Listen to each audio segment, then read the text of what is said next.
Assalamualaikum warahmatullahi wabarakatuh. Perkenalkan, nama saya Masdini Hafsah, NIM 210 di kedua 11000056.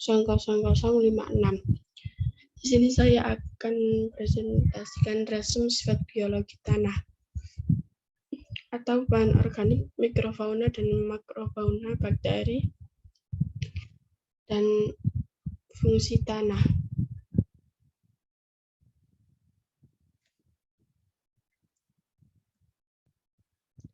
Peranan bahan organik di dalam tanah dibagi menjadi 3, yaitu memperbaiki sifat-sifat fisika tanah, memperbaiki sifat-sifat kimia tanah, dan memperbaiki biologi tanah. Mikrofauna dan makrofauna. Mikrofauna tanah. Mikrofauna adalah hewan yang mempunyai ukuran tubuh berkisar dari 0,2 mm. Contohnya protozoa, nematoda yang menjadi mikropredator bagi mikroorganisme lain serta menjadi parasit pada tanaman. Bakteri tanah. Bakteri adalah organisme prokariotik asal tunggal, jadi dengan jumlah kelompok paling banyak dan dijumpai di setiap ekosistem terestrial. Walaupun ukurannya lebih kecil daripada Actinomycetes dan jamur, bakteri memiliki kemampuan metabolik lebih beragam dan memegang peranan penting dalam membentuk tanah. Dekomposisi bahan organik, remediasi tanah-tanah tercemar unsur hara, berinteraksi secara mutualistik dengan tanaman dan juga sebagai penyebab penyakit tanaman. Bakteri kelompok fungsional dibagi menjadi 3, yaitu bakteri dekomposer, yang kedua bakteri mutualis, yang ketiga bakteri litotrof atau kematotrof.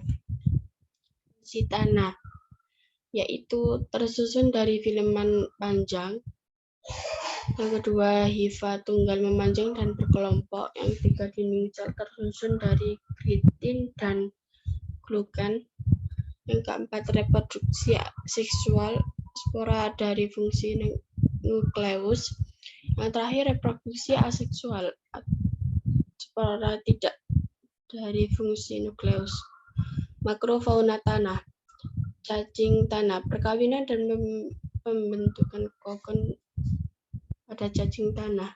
Yang pertama, perkawinan 2 ekor cacing diselubungi lendir. Yang kedua, telur dikeluarkan dari gonoportina.